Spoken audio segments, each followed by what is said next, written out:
சென்னையில் பெண்ணை மாடு முட்டி தூக்கி வீசிய சம்பவம் பெரும் பரபரப்பை ஏற்படுத்தியிருக்கக்கூடிய நிலையில் சம்பந்தப்பட்ட பெண்ணின் கணவர் அளித்த புகாரின் பேரில் 2 பிரிவுகளின் கீழ் வழக்கானது பதிவு செய்யப்பட்டிருக்கிறது. இந்நிலையில் அந்த மாட்டின் உரிமையாளர் யார் என்பது குறித்தும் மற்றொரு புறம் தேடுதல் வேட்டையில் ஈடுபட்டு வருகின்றனர் போலீசார். இந்நிலையில் பாதிக்கப்பட்ட பெண்ணான மதுமதி என்ற அந்த பெண் தந்தி தொலைக்காட்சிக்கு பிரத்யேகமாக பேட்டியளித்திருக்கிறார். அதனை தற்பொழுது பார்க்கலாம். இது நாத்தனார் வீட்டுக்கு போனேன் சார். நான் போகும்போது தான் கிராஸ் பண்ணேன். இப்படி ரோடை கிராஸ் பண்ணும்போது தான் அந்த மாடு வந்து முட்டி அப்படியே இழுத்துன்னு போயிடுச்சு.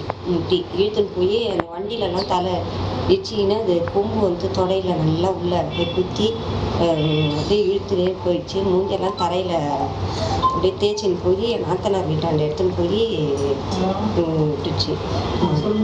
உங்களுக்கு எந்த மாதிரி அடிபட்டிருக்கு, எவ்வளோ காயங்கள் ஏற்பட்டிருக்கு? தொடையில தான் சார், அப்படியே சதை ஃபுல்லாக வெட்டி. எத்தனை எவ்வளோ தையல் போட்டிருக்காங்க? அது 50 தையல் போட்டிருக்காங்க சார். அந்த மாடு அவ்வளோ ஆக்ரோஷமாக வந்ததா? நான் போகும்போதே அந்த மாட்டை 2 பேர் பிடிக்கிறதுக்கு இது பண்ணாங்க. பிடிக்க முடியல அந்த மாட்டை. அப்புறமா தான் நான் வண்டி இங்கே வருதான்னு பார்த்துன்னு அப்படியே கிராஸ் பண்ணேன். இது அவங்க பிடிக்கிறாங்களேன்ட்டு ஓடியாந்து இடிச்சு அப்படியே சொல்லிட்டு ஒரு ரயில் கடைக்காரர் இருந்தார், அவரு தான் காப்பாற்றினார்.